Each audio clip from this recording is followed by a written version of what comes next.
work. When you go back and a parent says, you know, my kid is reading now, my kids love to read, those are the stories that gets me. It was surreal. I mean, everything changed overnight. Going back home, you know, people coming up to you. I never thought growing up in an island of 500 people that somebody's gonna ask me for an autograph.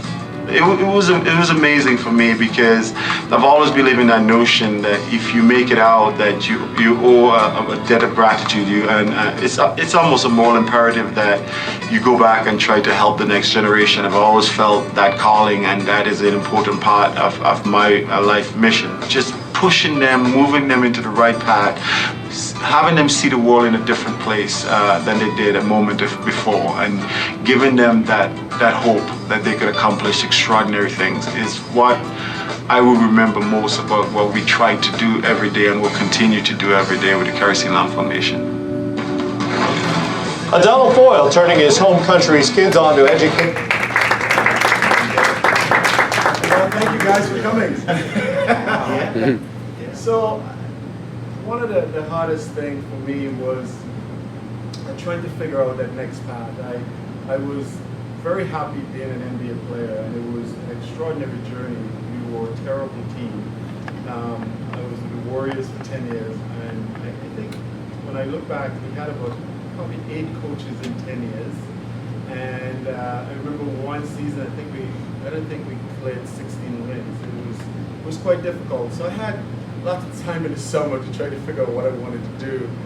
And during the course of that time, we had a famous choking that happened during one of my basketball practice, and where one of the players choked the coach, literally choked the coach in front of my eyes. And I wanted to find a way to understand that. It was one of the things that kept driving me, like, why would a player get to that point? And I was, at the time, I was finishing up my undergraduate at Colgate, and I was doing classes at Berkeley at the time. So I was keeping a journal, and one of the things I keep writing in the journal every single day, what was happening during the course of that difficult season. And I was seeing things that nobody else saw, and I wanted to find a way to explain that. And that led to the odyssey of searching out JFK, this booming university. When I first met them, it was a trailer park with a render, like 3 beautiful trailer park, and you're lucky if you get one that had AC in it. And it was there that I started struggling to try to get a master's degree in school psychology.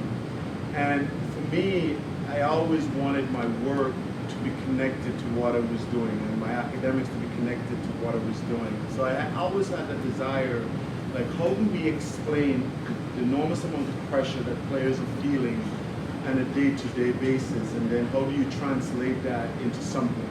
So when the opportunity came after many, many years, it was a 2-year program, and I decided to do it at a leisure pace.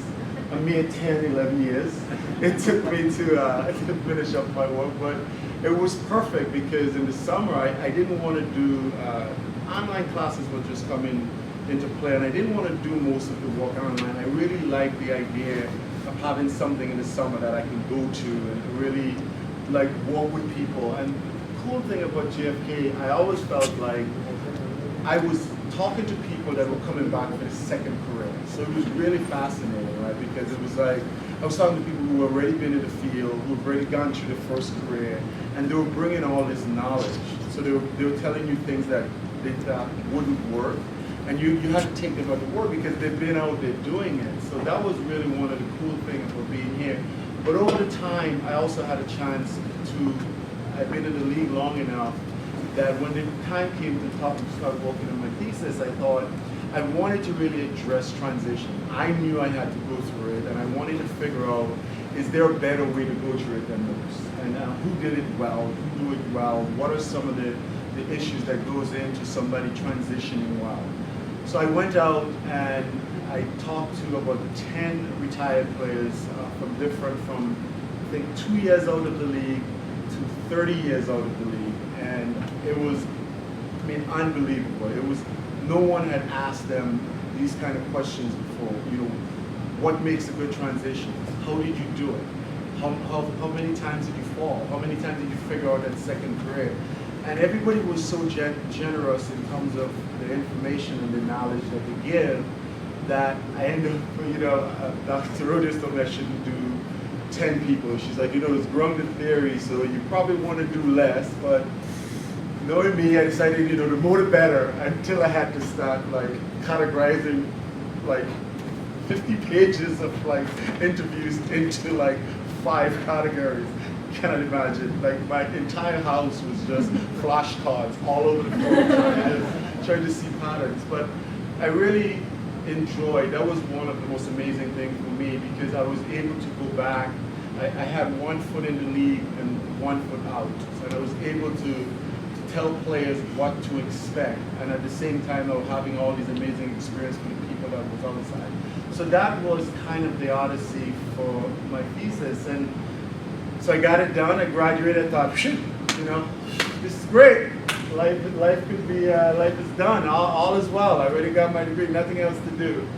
And so then I started thinking about how do you translate what I did into digestible pieces for people, and what did I wanted to pull out. So some of the things that I find that was very intriguing, obviously, was a lot of identity issues that players just couldn't figure out how to not be a basketball player.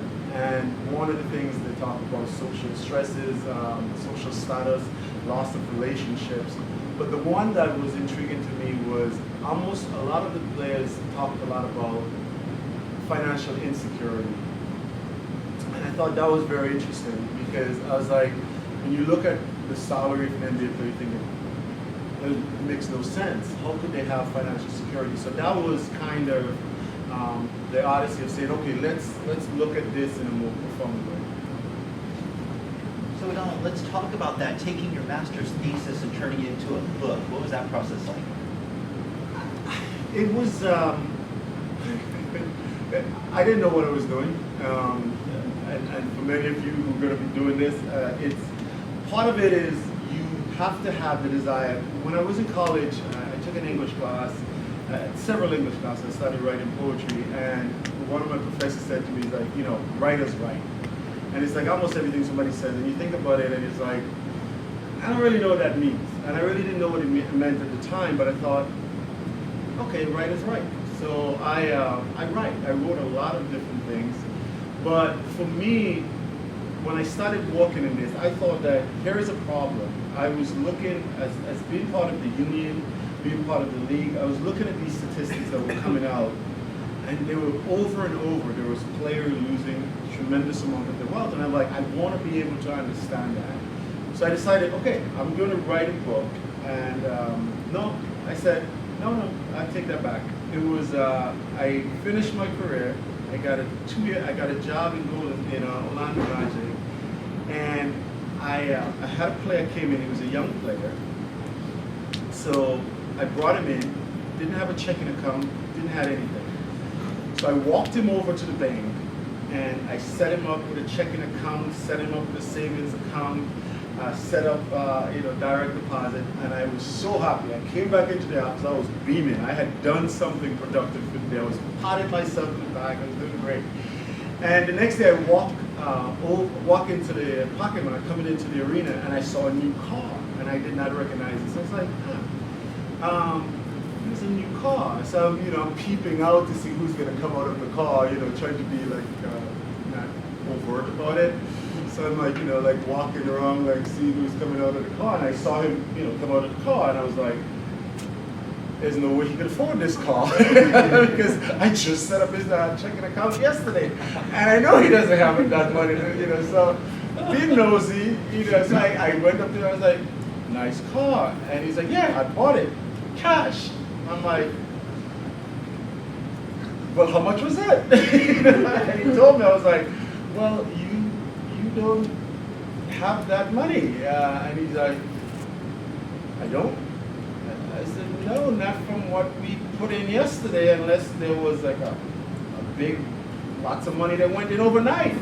And he said, well, why not? I had checks, so I wrote a check. I'm like, yeah, but you have to have money in the bank. And So I remember going back into the office, like completely depressed, and I started to write a pamphlet. And the idea was, I was like, okay, I'm going to try to explain to him in as minute detail as I can, like what are some of the things that he has to look out for. And in doing that, I sent the first draft of the pamphlet to one of my friends, and she says, keep writing, just keep writing, you know.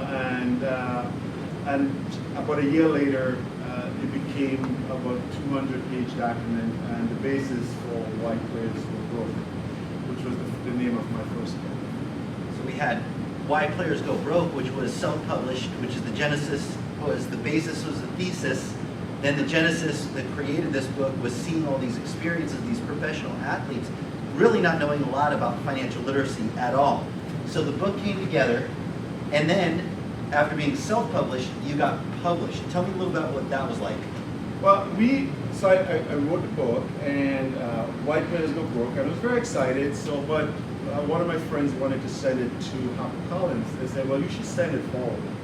And we didn't hear from them for 6 months. So I was kind of slowly rolling out the book. And I finally said, okay, you know what? I got to write. And I got to do, this is more for the players rather than to make money. So I'm just going to self-publish the book. So I sent a note to Harper and I said, you know, thank you guys for considering the book. Clearly you're not interested. This is Friday. The book is, I just launched the book online. So Monday we're going to go full swing. We're going to take the book out as a self-published book. So I sent the message at 4 p.m. Friday evening, and 7 p.m. That afternoon, I got a call from HarperCollins and said, we won the book, and they put an offer on the table, purchased the book, and then we went back into production for another year and a half, hired a ghostwriter, and brought them in and said, okay, we need to change everything. I'm like, no. They're like, well, you don't understand how it works. How it works is we get it and we do what we want. I'm like, no. I want to be involved because if my name is going to be in it, it matters what that book says. It represents who I am, and I want to be able to say it the right way. And so they, you know, we fought. Every page, we literally have war. So they would write a page over. I would take it, write it over, and we'll try to meet someplace in the middle, which is why it probably took a year and a half. So almost every page was a fight. You had to fight for how they wanted to change things, what they wanted to do, and for me, I wanted to be my way of reaching out to players. They wanted to make it broader. I concur. So there are things that we agreed upon, but the process was very time-consuming, and I was at times very adversarial. And so it's really exciting for young writers today, even as unfortunately the bookstores die down, you can still self-publish your books, and that's what Adonal's done with like Too Tall Foyle. But the original Why Players Go Broke was self-published, and there's a lot of people that use that as a platform. But being bought by a national publisher, especially the likes of HarperCollins, is very exciting because of that name recognition. However, like Adonal's shared, they do take your work, and it does get changed and manipulated. So the process is very interesting of being published. And then the actual writing, talk a little bit about actually writing a book once it gets to that post-published stage. Yeah, so I think the biggest thing was how do you want to write, and there's somebody else that comes in the process and is trying to have their vision of what they think the book should be. So you constantly have what your vision was, and now you have to adapt to what their vision is and what they think is going to sell more books. And you know, some of the questions that they were asking, you know, do you have any more details about this thing that happened? Salacious details. I'm like, no. And even if I do, I'm not telling you. You know, essentially, are you absolutely sure this will really sell more books? I'm like, no. You know, and I'm like, I have to go back and see these players. I know this is not happening. Are you absolutely sure you don't want just a little bit of details? And once you give, then they want a little bit more. So I mean, that was the whole thing for me was very frustrating because I started off writing as a way to help players. It was not to be a New York Times bestseller. I thought that here is a problem. I wanted to help solve this problem. I wanted to look at this problem, and I wanted to find a way to talk to players, to help players, you know, go through financial situation and look at it differently. And then for the authors, Adonal, tell us about holding your book in your hands that first time? Well, I was frustrated for about a year and a half, but I have to admit, when it came in the box and I pulled it out, I did shed a tear, because you realize like how long you've been working in the trenches, and the fights you have, and then everybody comes together, and the project, you can mutually agree on what the final project is going to look like. So having that book and receiving it in the mail, I was like looking out the window, see when the mailman was going to drop by the books, and it was a great moment, because it's about the body of time that you spend and the work that you put together, and it's something that I will always remember, holding my first book in that way. Yeah, and I tell you, one of the special things, I've known Adonal since 1997 now, so we're going on almost 2 decades of being married. And I have so many fond memories of our travels and our journeys, but a highlight was this past summer when we walked into the Barnes & Noble on 5th Avenue in New York, and we went to customer service. Where's the book? The guy walked us around and showed us right on this front table, and Adonal was beaming and lit up, and we did tweet it, Chris, so we did get that out live. I did do a dance. Yes. Yeah. So the book is released in June, and the timing of the book release was June 25th, which is the same day, it was actually June 22nd, but was the same day of the draft. And with being the national publisher, you get to do a press tour. Now, tell a little about doing some of this national press, talking about your work. It was good. I mean, I think what was fun about it is that it really reignited conversation about what was happening. There is this, and I wouldn't say that it's necessarily an NBA or NFL or any of the professional teams, but there is an unwillingness to really grapple with obvious issues. So we could see it on the outside, so we know that what's happening, you're talking to players, you understand that. But I think as a league, as a profession, everybody wants to say that they're doing a really good job, and that there's nothing here to see. Don't look here. There's nothing to see. We're doing well. We have all these programs, and I'm saying, well, the programs probably are not working as well as we think, so we have to, look at them anew. So part of the interesting thing is that you start having these conversations, and what the press was able to do is that to start asking questions again. People start writing articles, so the message start kind of penetrating. You start talking to guys about it, and we keep pushing the envelope, so that the teams, the league will acknowledge that we have a big problem that we really do need to look at in a substantive way. So for me, that was really one of the cool things about going across the country, talking about what I saw, what I experienced as a player, and why we need to find ways to change the trend that is happening in professional sports.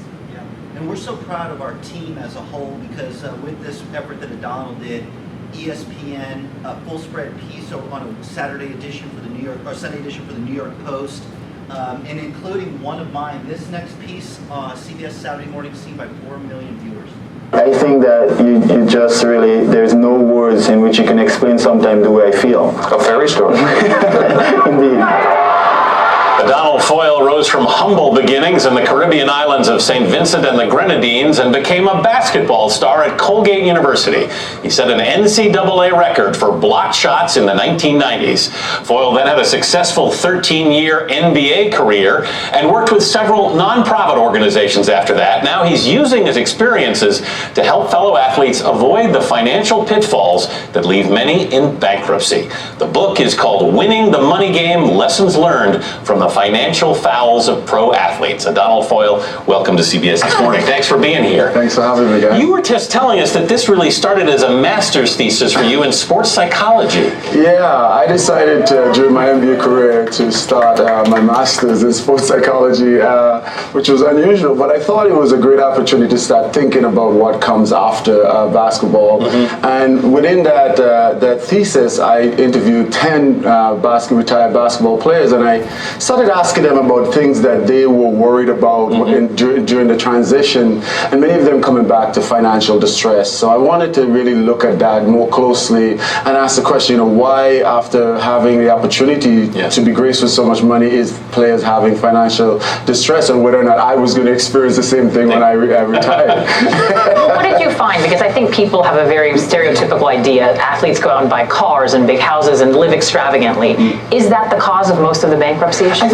I think it's just part of it, but there's I think if you look at financial issues just in terms of the financial lens, you miss so much. You have to look at it sociologically, you have to look at it psychologically. When a player, choose to bring a child into the world, how they do that has a big impact, and for the next 18 years of their life, and also the financial resources is going to be depleted somewhere along the line. But it's also about how do you bring a child in the world and how do you raise that child properly, rather than also just the financial difficulties that would arise from that. You write that athletes should think of themselves as small businesses. What do you mean?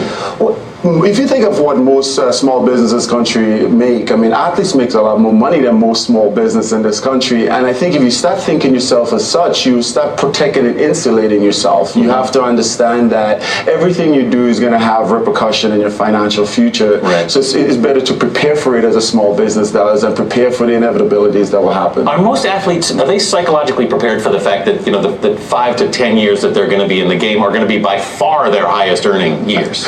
No. I think most of society are not prepared for that either. The New York Times had an article recently talking about people over 50 not being ready to really handle their retirement future. So if you think about it, athletes coming out of that same microcosm of the greater society. So part of the discussion is really understanding it doesn't matter how much money you make, you're going to have, most athletes, most NBA players are 4.7 years for their career. And then what are you going to do for the rest of your life? What are you going to do beyond how much money you make? How are you going to make that money work for the rest of your life, which could be 80, 90, and hopefully 100? Do you feel like there are lessons for the people who are not athletes who end up buying this book, lessons that can translate into other areas and other people's lives in terms of what they should be thinking? Oh, absolutely. I think that what I wanted this book to be a way to talk about financial literacy in general. We're not doing a very good job, I think, as parents, because we don't want to bother our kids and let our kids know the financial situation that we're in. I remember, part of the conversation I had with my step-parents is that they give me an allowance and they said, okay, at the end of the month, the only thing we expect you to balance your checkbook. And if you didn't, we're going to deduct what you off in terms of your checkbook. So I went in and really paid a lot of attention, wanted to know, wanted to balance my checkbook, wanted to learn. And that is a very small thing, but it had such a big impact on how I think of the world and how I think of finances. What's the number one thing you want people to take away from this? Really get involved. I think most of the danger comes for athletes and for people when they don't pay attention. You must get involved, you must audit the people around you, and you must be responsible in terms of the decision you make. You make a lot of money, but you want to keep a lot of it for when your career is over. So one Ferrari is enough. One is enough, absolutely. All right, Adonal Foyle, thanks so much for being with us, and Winning the Money Game is on sale now. All right, so questions? Yes. So it seems like these athletes have a lot of parasites that sort of float around them all the time when they run into all this money. So how do you coach them about the uncle that wants money? Right. So, and this is a great question, because the natural tendency is to assume that the entourage is inherently bad, right? And so what you have to acknowledge, especially when you're talking to players, that the entourage that is with the player has been with the player their entire life. They're in many instances surrogate for their families, right? So they may have helped the athlete get shoes, they may protect them in the neighborhoods. They have been there, right? So the problem is they are in very much parasites. They are living off the athletes. But what you have to get the athletes to understand is that, and what most people have to understand is that there is a tremendous amount of guilt associated with that. So it's not as easy as just saying, I'm just going to get rid of him. Because as I say, in many instances, they represent that athlete's family. They truly believe that these guys are the family. So if you approach them and say, oh, you need to get rid of these guys, then you completely lose that athlete. Because he doesn't see them as parasites, he sees them as family. So instead, what I start talking to them about is like, what is your obligation to your family? And how do you fulfill that obligation in a responsible way? So most of the time is that athlete, that entourage is going to be doing the laundry, they're going to be picking up laundry, they're going to take the car, to get washed, they're going to pick up gas, pick up groceries. So I'll ask a question like, is that a sustainable business model beyond your career, right? What would an athlete do when your career is over? So instead, you change the narrative to say, how could you enable that person that you really love to do something with a life beyond your career? Which is, you're trying to get them to say, let's invest in the education, let's invest in sending them back to school, let's invest in a business, let's invest in a trade. But you have to kind of lead them to that path, to say, I understand that there is guilt, I understand these people are your family, but the way that you're doing it is not sustainable. So that conversation is a lot different if you just say, oh, this guy's a parasite, which from the outside it looks that way, then you lost them because they don't see them that way. They see them really as family members. And the family becomes very much part of the same problem because they all want a job associated with the athlete. Unfortunately, those jobs are, in many instances, just the life of the athlete, are run just for the life of the athlete. So what do you do when that athlete, when the life expectancy of a player is 4.7 years, what do you do beyond that? You have a job for 5 years? So you have to change the conversation and change the questions a little bit. Yes? During the interview, you stated that you believe that athletes look at themselves as a small business. Do you believe that people in general should view their incomes kind of like as a small business? Yeah, and I think it's easier for athletes because it's so quick, right? So it's like, if you're an NBA player, when I first came into the league, we just started lifting weights. We had, but if you look at an NBA team right now, right, it's like, for every athlete, there's like 10, 15 people doing 10, 15 different things, right? When I first got into the league, the first therapist I brought on into the Warriors organization, the first chiropractic, performance coach, weightlifting, strength and conditioning coach, so it's like First full-time chef, yeah. first full-time assistant. So I went from basically being an individual player to realize I couldn't possibly manage the totality of what was required to get my body to the code.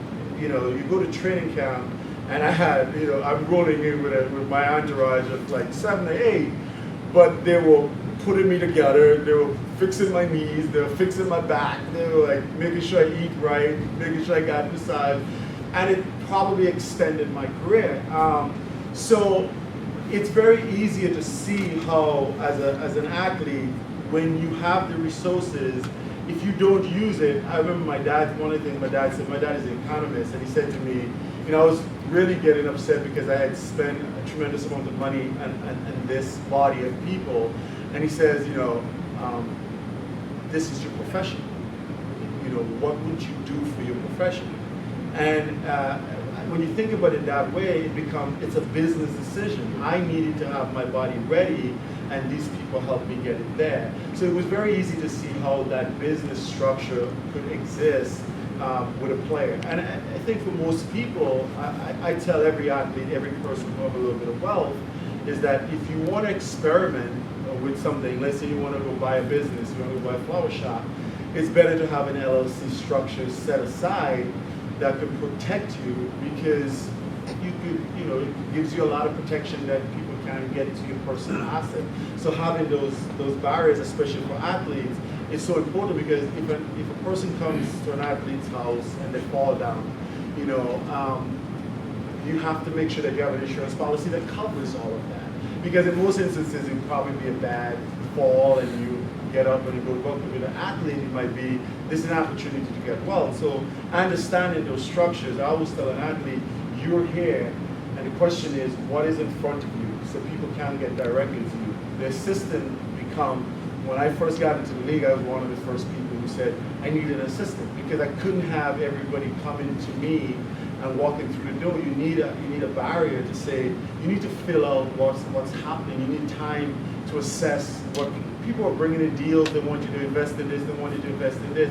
If they're coming directly to you and there is no one, to serve as the gatekeeper, it becomes very unpleasant, because it's like you can't possibly look through 500 different business proposals, and it's not my job. My job as a basketball player, first and foremost, you needed a way to be able to vet those things. So for me, the business model kind of evolved as my career unfolded. I saw that there was a need and that it was trying to fill that void, which is I didn't want to be rude. Some of the people that came forward and wanted a business deal was family, friends, people I knew. So I said, well, this is what I can guarantee you. I can guarantee you that I will put it through the paces. I will put it through my financial team. At the same time as I had this personal team, I was building a financial team, because I didn't know how to evaluate those decisions. So I had to bring in a CPA, a financial consultant, a lawyer. So you're building that financial team, and they became, I had to create a mechanism where they could take a business proposal and run it through. So by the time it got to me and my desk, it was either going to be a good decision or it would not make it to my desk. So the only thing I could promise them was, I will put it through in the line, in the assembly line. What comes out, and you're going to have to deal with my financial team, because I will be out of it until it reaches my desk. I don't talk to you. So, and you have to talk to one of my crazy financial guy out of Philly, and he doesn't really like bad proposals. So by the time you're done with him, you probably either could get it right or you would not be talking to me anyway. So, but that was very helpful. And the book alludes to that. The book does talk about the need to treat yourself like a small business because of the amount of income. And that's, I think, unfortunately, why a lot of players do fall into financial peril. It's very complicated. This is very fast moving. You're dedicated year-round to your craft, and there's a lot of moving parts around you. If you don't have structure in place, you're really going to fail and fall flat. And unfortunately, when you fail at that stage, it's financial. Yeah, I mean, let's just take, for example, go ahead. Yeah. Now, let's just take the example of the taxes, right? It's probably one of the biggest areas that players get into trouble with. So I remember I was playing in Golden State, and I went to the East Coast. It was around April. I came back, and there was a $600,000 tax bill waiting on me at 3 in the morning. Can I begin to tell you how upsetting that is after a long trip? And I remember just looking at this thing, and I just started screaming, right? Because the guy that I hired, that came highly respected, didn't really even understand the concept of a job tax. He didn't understand that every place you play in the States, you have to pay taxes. So you have to anticipate that, and you have to project out. He just didn't do it. So at the end of it, he basically waited until the end, which means that everything I had saved, I had to get rid of absolutely everything because he did no projections. Well, he was fired that morning, right? But I mean, so something as simple as that is like, I did not know that. I'm coming out of college. I had $5 in my checking account when I got out of college. And so I had no idea how to think about this. Nobody ever told me that when I go to Utah, there's going to be a different tax versus when I go to Florida, which there's none. And I went to Texas, there's a different one. And New York was high, and California was the worst.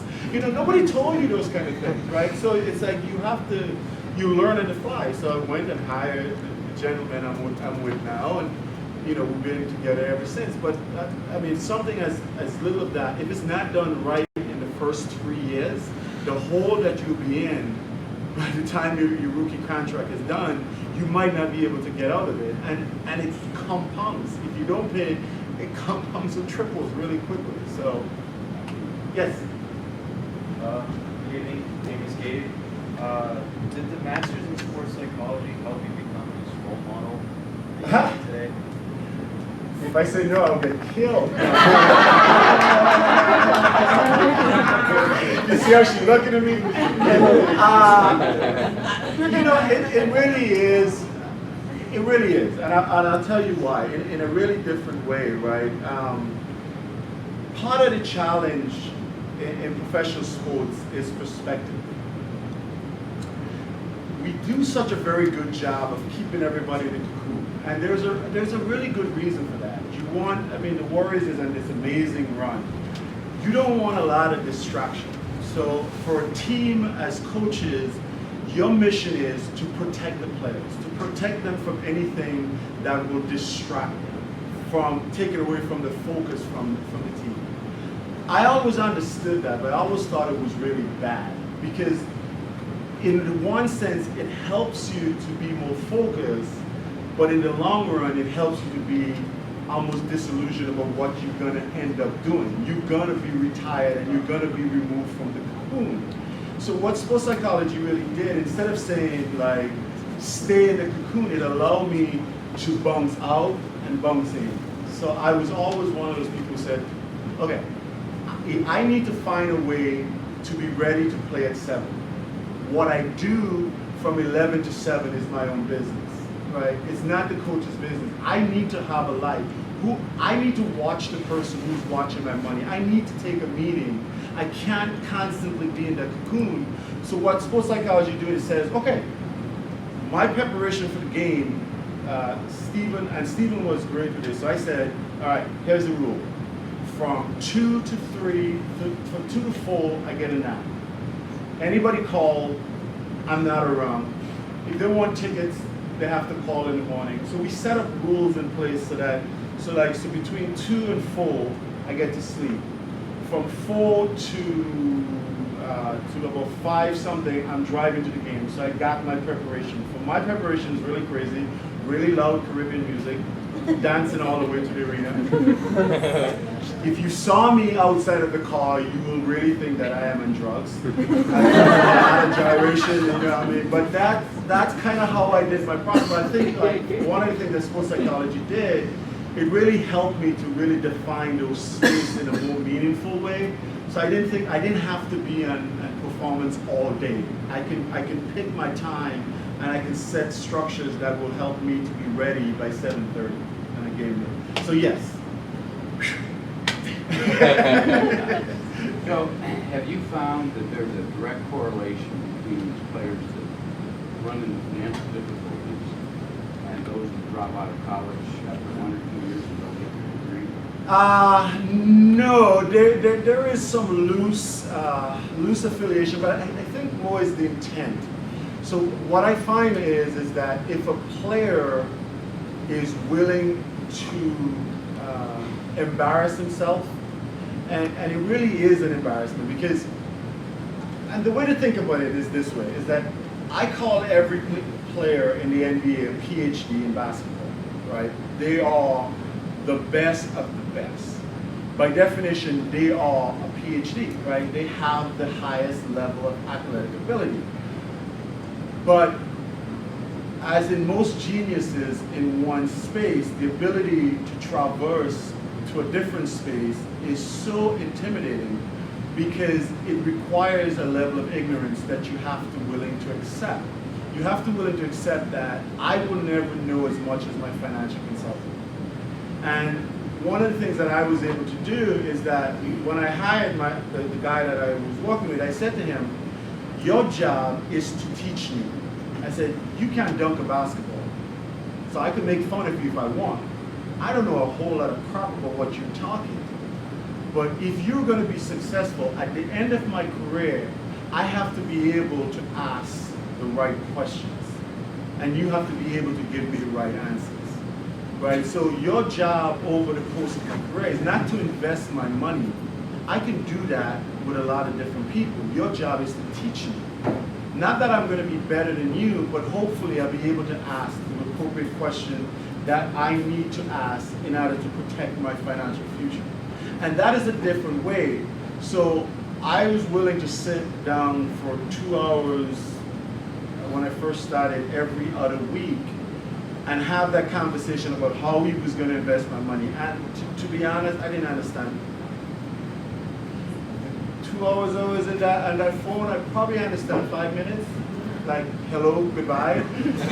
You know, I literally did not understand what he was doing with my money, but I was smart enough to say, okay, I needed to create a structure. I didn't know, he needs to teach me, but I needed somebody who had no vested interest in the outcome of what happened except my development. And I happened to be fortunate, unlike most athletes, because I had an economic professor as my stepfather. So I was able to install him as my, I call him a pain in the ass father, who I did not pay him, no money, nothing. His job was only to be there to ask questions that I didn't know how to ask. And in the book I talk about finding a professor, a pastor, somebody who has that skill, that is able to at least ask questions that you don't know how to ask yet. Because I really didn't know what to ask. I mean, we'll start up the conversation in one of these meetings with what's happening in China. And I didn't want to ask, what the hell does what's going on in China have to do with me investing my money? You know, but over the years, those conversations become more understandable. I understand the global macro economic perspective, but it took a lot of time, and I had to be willing to be ignorant of that space and willing to stay in that space and learn as much as I can. Now, I can have a conversation with my guys. I wouldn't say it is as at the level that I wanted at, but I can ask those questions, and my dad doesn't have to ask them first. I can ask those questions first now. Before he started up asking them, and I modeled, and for years I modeled, and now I'm able to ask those questions out of that. So when something is presented to me, I can ask at least 5, 6, 7 questions. How does that fit into my financial future? How does that fit into what's happening in the global market? I can now ask those questions now, and I can get a pretty good answer, and I can understand those answers. Yes? You seem to say that you didn't understand where the money was going, that the financial advisor that you got was somebody that you, how did you pick a financial advisor that you trusted? I know Alex English lost a ton of dough. Yes. I know Abdul-Jabbar lost a lot of dough. How do you pick that financial advisor that will treat you as a priest or right. somebody with a special relationship? I mean, it was very difficult. I remember, I'm not going to say the name of the financial institution, but I remember calling up this financial institution. They were one of the best. And I said, so here's the deal. And I was very proud of this fact, because remember I had $5 in my checking account. I said, I have $15,000 and I need to invest. But I'm gonna get more, I swear. And the guy was like hysterical on the other line. He thought this was the funny stuff. And he says, sir, we start at 5 million, right? So X, not him. And my parents did not have a substantial amount of money at the level in which I was gonna have. But we interviewed the guy they were been working with for 30 years, and we interviewed 5 other people. And we basically sat down like a board meeting, and my dad held questions at them. I brought in my financial guys, my CP and suddenly assistant, and we asked questions. You know, how do you approach? What is, who's backing you? Where is your money coming from? How much do you charge? Are you more of an aggressive person? How would you treat an athlete who has 5 years in order to make most of his money and wants to live the rest of his life? So we asked very specific questions, and we basically made a decision. At the end of the day, I had 2 people. I ended up going with the original gentleman that was in our family for a long time, and I was planning on going with this other gentleman, and the other gentleman told me he needed $5 million. So I said, I talked to the guy that I was with, and I said, could you teach me this stuff? Could you go slow? And he said, I've been doing this in the radio for 20-something years. This is what I do. I will be happy to teach you. And I move all my funds, which I don't necessarily recommend, but I move it because I trusted that guy, not blindly. I audited him every year, and he passed. So, which is good. My faith is well justified. So, yeah, I don't trust. I verify. But he's been a great leader. Yes? With this whole ordeal about college players getting paid, like the EA sports and all that, do you think there's going to be a totally different way way of going about it, college players, say, the NBA?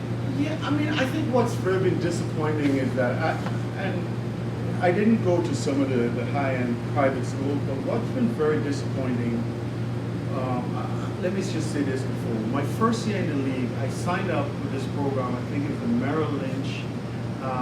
They did an inner city program where they tried to give inner city kids access to understanding the financial markets. And I remember I became the ambassador of that program. And I just thought it was a really, really cool idea because what I remember from my career is that I never had an opportunity to even learn how to balance my checkbook through the system, right?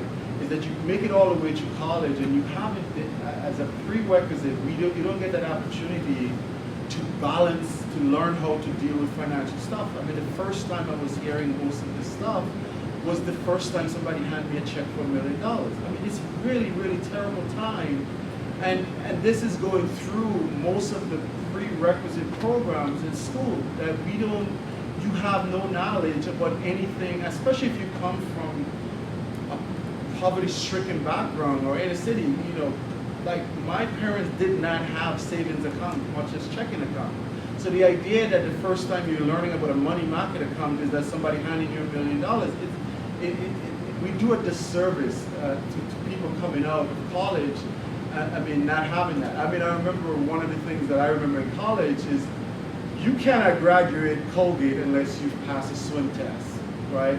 So at the last day, the day before they graduate, after they spend 4 years, they tell all the kids, oh, by the way, you have to pass a swim test. And they didn't teach them anything for the entire 4 years that they were there. But now, after spending $400,000, $200,000, and your parents are on their way coming down, they tell you, oh, by the way, yeah, that swim test, you can't walk the stage unless you get it. So we could require a swim test, but we don't have any financial competency when a person leaves college. I find that quite frightening. Needless to say, I passed flawlessly. Obviously, I grew up in the island and in the ocean. But the kids from New York, they had a very hard time. I mean, so I was swimming on my back, very, very rude. But the point I was making is that, yes, I do think that if we get to the level where athletes have access to money, where they can at least have to manage that money, you might see some changes at the collegiate level. But as a college institution, we're supposed to teach people skills that they're going to be able to take into the world. I'm an African American. We have African American studies, we have sociology. For the life of me, I don't understand in a multi-billion-dollar industry as professional sports, why we don't have a department of professional sports where we teach people stuff that is going to be very helpful. We have tremendous amount of jobs. Coaches are coming out, working with our kids and don't have the requisite skills. We have trainers, you have media. I mean, there's so many people that fuels the engine for professional sports. And as a college, we haven't responded to it.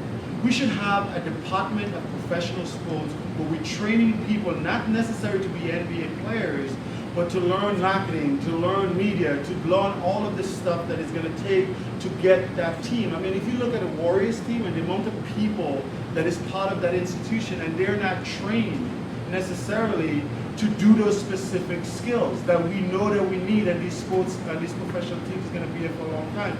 So I think we have a lot of work to do at the collegiate level.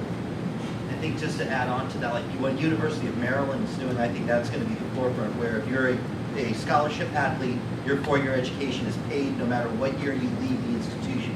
You know, never lose your scholarship.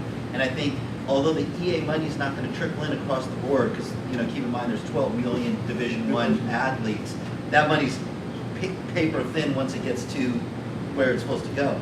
But if they start having a stipend, a payment, even meal monies for those athletes, universities like University of Maryland will embed financial literacy into, okay, you're a D1 athlete, you got your college paid for, and you're getting a stipend. This is how you're going to manage your money. Don't go spend it all buying clothes and jewelry and cars right now. Learn how to use it. And I think those baby steps will help for those that do make it pro. Absolutely. Yes. As you had Dr. Rodius as a professor as well, one of the things that she encourages us is to have our own definition of sports psychology. I'm curious, one, if you remember your original definition, and two, what more of a better answer Oh man. How did that?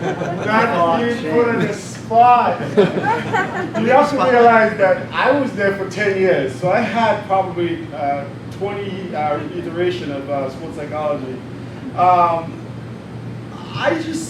I think one of the difficulty that I've been dealing with in sports is, yeah, we could talk about the mental side of sports, and I think part of the thing that I've been dealing with for the last 5 years, when you look at professional sports, and I consider it a failure that we haven't been able to entrench ourselves as one of the vital pillars of every team.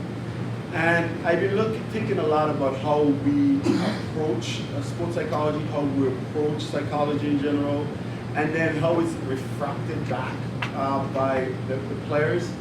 And so I will say that for me, it's been an interesting dynamic trying to redefine that, not in the way that I would have done it when I was in Doc's class, but it's how to redefine it in light of how to make inroads into sports. And that is a very interesting thing, because it's no longer technical. It's about how do you make a player feel that this is not, for lack of a better word, voodoo, all right? And so there is this stigma still attached to mental health in general. And so part of for me, the calculus is to stay away from a lot of talks that will scare a person, because the moment that an athlete starts interacting with somebody in a kind of a coaching way, then it's that, well, that guy is a problem guy. He has issues. So it's how do you redefine it, not only within the structure of the classroom, but how do you redefine it in the space where you're going to need to operate? So for me, it's more about trying to figure out what's the best fit. And I will tell you this in honest, I'm not there yet. But I think it has to, I consider myself as a performance coach, and I hardly will use anything having to do with mental, because it's still very much a stigma. And as you guys emerge into the workforce, it's that you're going to have to, depending on the demographics, you're going to have to really change your language. It's not preventing you from providing the service, but how you are viewed is very important. If you don't want to walk into a locker room where you are the shrink, or you are, that guy, you want to be, and I'm talking to, it's funny, they say I'm having a conversation on Thursday with Dr. Ramel Smith. He's out in Milwaukee, and he was just brought in as a sports psychologist on that team. And one of the things I'm going to talk to him about is exactly that. How do you define yourself in that space? What works? What have you had trouble with? And what do you think should be the best way to coach teams at that level? It's evasive, but to add on to your question, this is also for you guys there too that are in the program now, and this is why I keep pushing Adonal every day with this and trying to forge those relationships with some of these people that are working with teams like Dr. Smith with the Milwaukee Bucks and Michael Gervais with the Seattle Seahawks. This field is needed. Believe me, pro teams carry enough people that can stretch everything, that can push everything, that can put ice on everything. They don't have enough people that can sit in front of a player, pull them aside in the lobby, and say, let's do some breathing. Let's do some deep meditation. They don't have enough people that can sit on the team plane and say, I know you're scared right now. Let's talk about this. Let's do some visualization. That space isn't even a space yet. It's not even touched yet. So as leaders like Adonal get out there in the forefront and start talking about this, and more teams adapt, like the Milwaukee Bucks who have a team psychologist full-time, like the Seattle Seahawks who have a trained sports psychologist embedded with the team that's in all four corners of the facility, on the team plane, on the bus, on the sidelines. They're for the coaching staff, they're for the players, and they're for the support team. This is legit, and again, trust me, there's only 5 in the NFL right now. There's 30 teams, each team carries 60 men. There's only 4 in the NBA right now. There's 30 teams, each team carries 20 people. This is a field that's just scratching the surface, and once it's there and you guys have the right training, it's going to be a great career field. Yeah, and I mean, I think that part of it, we have an alumni here, and I'm not going to say he's working with, but Ron Brechat is also working individually, and I met with him yesterday and he works directly with the athletes rather than the team, and that is a phenomenally different dynamic as well. So one of the things that I want to do is to see, which approach is getting more traction. One that a coach brings in or an organization bring in versus one that is directly linked to a player. So there's pros and cons of both, and what I want to do is to try to figure out what are the best practice, what works. So be able to tell people, here are some of the things that works. Here are some of the challenges that you're going to face when you go in as a suit for the organization versus when you go in as, a coach with the coach. But you guys are best friends, so what does that mean? You're going to tell what we talk about? Or here's this person who comes in as an individual just with the players, So there is a lot of that stuff, and that's part of what I've been trying, to figure out how to do that across the league. And Donald actually had another good point about this in the meeting yesterday, was the macro aspect of it too. A lot of these Division I sports teams, Alabama is one, where Alabama is going to put a lot of money and funding into building out the framework for how they're going to improve the mental health of their student athletes. So, I mean, those are types of works that are across the board for all the student athletes. So you have, like Adonal said, the individual one-on-one, the team, and now the whole institution. Cool. Yes? Did you ever talk to them about, rather than just having the money, investing the money, after their career going into sports psychology or getting a degree or doing something for themselves rather than just watching the stock market all day? Well, yeah. I mean, I think part of the challenge is, that when you look at the literature with regard to, the pro psychology transition, I mean, one of the things they tell you, and to be honest, a lot of the teams and professional teams are doing this a lot more now, which is external program opportunities to start doing continued education. And I really do believe that it can change. For example, when I was the director of player development for Orlando Magic, one of the things that I did was I went back and just simply from the first day, I got every single transcript of every player on the team. And I presented it to them. And they've never really paid that much attention to it before. And I said, so you're 10 credits away from graduating. How about that? You think you might want to do that? Seems like something you can start thinking about. So that kind of, part of it is that we have to be bold enough, but they have to be, and this is a critique of professional sports, there need to be more people who really do things, not because they get paid to do it, because it's the right thing to do. And I think we're going to have to change some of the people we hire. It shouldn't be so much a career as it should be a calling. And it doesn't mean that that people shouldn't get paid, but I think that part of there is an unwillingness to rock the boat. There is an unwillingness to be daring, and everybody. It's when you have 30 teams in the whole country, and you have a limited amount of spots. When somebody gets one of those spots, they don't want to rock the boat. They don't want to do anything. They don't want to. They want to stay in that space. And I always, my dad, and my dad tells me, every time, yeah, you're going to get fired.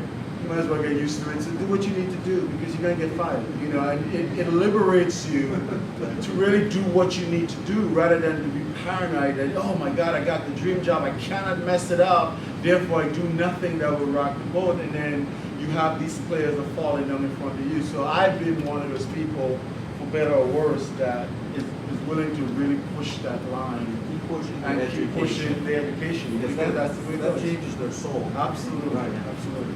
All right. All right, guys, thank you very much. We're going we'll do some more one-on-ones after this, but just some quick housekeeping again. We have the free sweatshirts.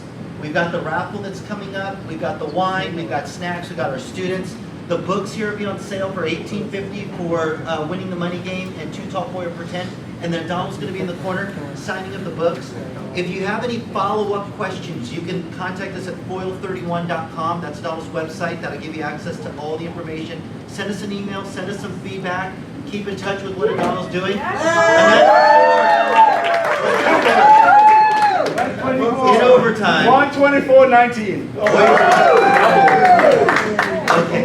Guys, thank you very much. We'll let Donald. Before we're done, we'll be doing the raffle in 10 minutes. So this gives you an opportunity to just make sure you get your raffle tickets. It's for signed walls by Adonal, and we do Adonal. Oh, thank you. Oh, big one that I could fit in. Oh, thank you.